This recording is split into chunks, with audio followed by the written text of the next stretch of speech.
ओम नमो भगवते वासुदेवाय नमः। आपका मेरे YouTube चैनल पर बहुत बहुत स्वागत है।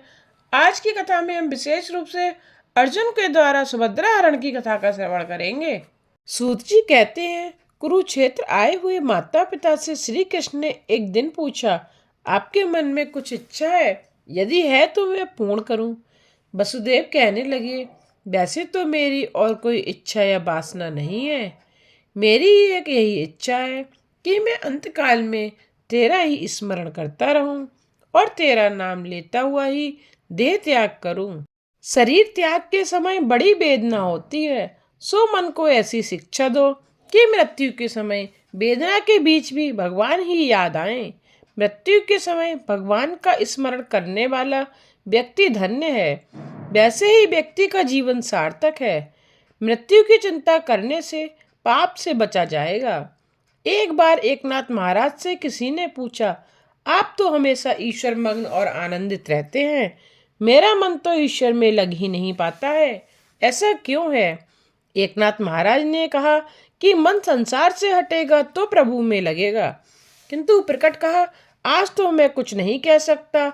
आज से 7वें दिन तेरी मृत्यु होगी। उसी दिन तू मेरे पास आना, मैं तुझे सब कुछ बताऊंगा।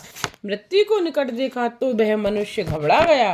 अपने पुत्रों को सारी धन संपत्ति तथा कारोबार सौंप दिया और प्रभु के भजन में लग गया। मृत्यु की तैयारी करने लगा। 7वें दिन वह एकनाथ महाराज के पास आया तो उन्होंने उससे पूछा, क्यों, कैसी रही? इन दिनों में कौन सी मौज उड़ाई? भयग्रस्त कहने लगा, मस्तक पर मृत्यु को मंडराता देखा तो भोग विलास को भूल गया और ईश्वर का भजन करता रहा।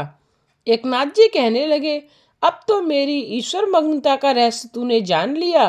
मैं हमेशा मृत्यु को दृष्टि समक्ष रखता हूँ, इसलिए मेरा मन भजन में लगा रहता है। भगवान ने देवकी की इच्छा जानने की इच्छा की। देवकी ने कहा, मुझे कहने में संकोच तो हो रहा है, किंतु मेरी इच्छा है कि कंस द्वारा मृत्यु प्राप्त अपनी सभी संतानों को मैं देखना चाहती हूँ। भगवान ने एक बार यशोदा से भी उसकी इच्छा पूछी थी तो यशोदा ने कहा था, मेरी तो यही इच्छा है कि निरंतर तेरे दर्शन करती रहूं, एक भी क्षण तू मेरी दृष्टि से दूर ना होने पाए। कहाँ यशोदा की इच्छा और कहाँ देवकी की? इच्छा भक्ति में विघ्न करता है, इच्छा ही पुनर्जन्म का कारण है। कृष्ण सुतल पाताल से अपने सभी बंधुओं को ले आए। देवकी ने उनको देख लिया और कहा, बस अब मेरी यही इच्छा है कि मेरी मृत्यु सुधरे। ज्ञानी महात्मा ही नहीं, ईश्वर के माता पिता तक को आशंका रहती है कि उनकी मृत्यु कहीं बिगड़ ना जाए। उसी व्यक्ति की मृत्यु उजागर होती है जो अपना प्रतिक्षण सुधारता है। प्रभु ने वसुदेव देवकी को दिव्य तत्व ज्ञान समझाया। इससे आगे हम अर्जुन के द्वारा सुभद्रा हरण की कथा का श्रवण करेंगे। भद्र अर्थात कल्याण वाली ब्रह्म विद्या ही सुभद्रा है। अदैत्यदर्शी ब्रह्म विद्या ही सुभद्रा है। जिसके घर में सुभद्रा हो उसकी जीवन कल्याणमय सुखी होता है। अर्जुन की भांति संन्यास लेकर तप करने वाले को ही सुभद्रा की प्राप्ति होती है। अर्जुन ने त्रिदंडी संन्यास लेकर 4 मास तक कठिन तपचर्या की और प्रतिदिन 18 घंटे ओमकार का जप किया। तभी प्रभु ने उसे सुभद्रा ब्रह्म ज्ञान दिया। चंचल आंखों वाले मन का भी चंचल ही होगा और सुस्वादु भोजन करने वाला भली भांति भजन नहीं कर पाएगा। ब्रह्म विद्या की प्राप्ति के लिए द्विदंडी सन्यासी बनना पड़ता है। प्रभु के लिए सर्वस्व का त्याग करना ही सन्यास है। सांसारिक सुखों का उपभोग करते हुए भक्ति करने वाले पर भगवान जल्दी कृपा नहीं करते। संसार सुख के त्यागी पर भगवान जल्दी प्रसन्न होते हैं। परीक्षित ने पूछा, शब्द रूप वेद निराकार वेद का प्रतिकार किस प्रकार करता है? सुखदेव जी ने वेद स्तुति की कथा सुनाई। सृष्टि के आरंभ में शेष साई नारायण की वेदों ने स्तुति की। परमात्मा को वेदों ने मंगल गान करके जगाया। नाथ तेरी जय हो। वेद प्रभु की जयकार करते हैं। तब लगता है कि जीव की हार हुई है, जीव को माया ने पकड़ रखा है। सो मेरी भी जय हो, मैं भी माया के बंधन से मुक्त हो पाऊं। परमात्मा की जयकार करके वेद माया बंधन से मुक्ति की प्राप्ति करते हैं। अनादिकाल से ही जीव और माया का संग्राम चल रहा है। माया उसे जगत के विषयों में फंसाए रहती है। सो वेद परमात्मा की स्तुति करते हैं कि माया के बंधनों को काट दीजिए। माया जीव को स्त्री धन आदि में फंसाकर परमात्मा की ओर जाने ही नहीं देती है। हे नाथ, हम आपकी शरण में आए हैं, इस माया के बंधनों को काट दीजिए। प्रभु ने पवित्र विचार करने के लिए ही बुद्धि और मन दिए हैं। पवित्र विचार करने से ही मन शुद्ध होता है। वेद सगुण और निर्गुण ब्रह्मा का वर्णन करते हैं। ईश्वर साकार और निराकार दोनों रूपों से लीला करते हैं।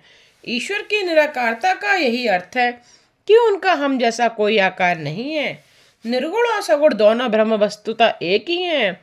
निर्गुण भक्ति बस होकर सगुण बनते हैं, सगुण बने प्रभु भक्ति प्रेम बस। हे नाथ, इस जगत में जो कुछ दिखाई देता है और अनुभूत होता है वह वस्तुतः आपका ही स्वरूप है।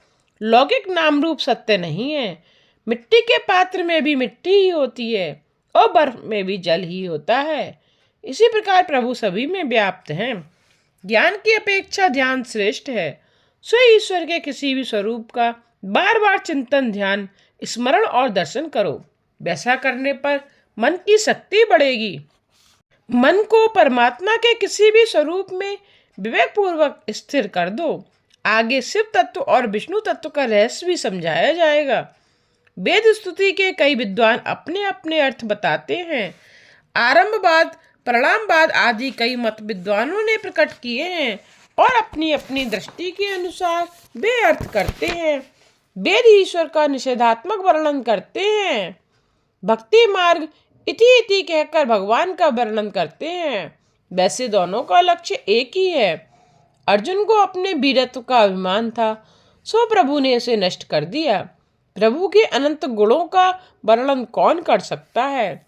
प्रभु ने 11 वर्षों तक गोकुल में लीला की, फिर वे मथुरा गए। वहां से द्वारका जाकर उन्होंने कई बार विवाह किया। उद्धव को ज्ञानोपदेश देकर वे स्वधाम पधारे। भगवान की लीलाएं अनंत हैं और गुण भी अनंत हैं। उनकी लीलाओं का चिंतन करने से मन उनमें लीन हो जाता है।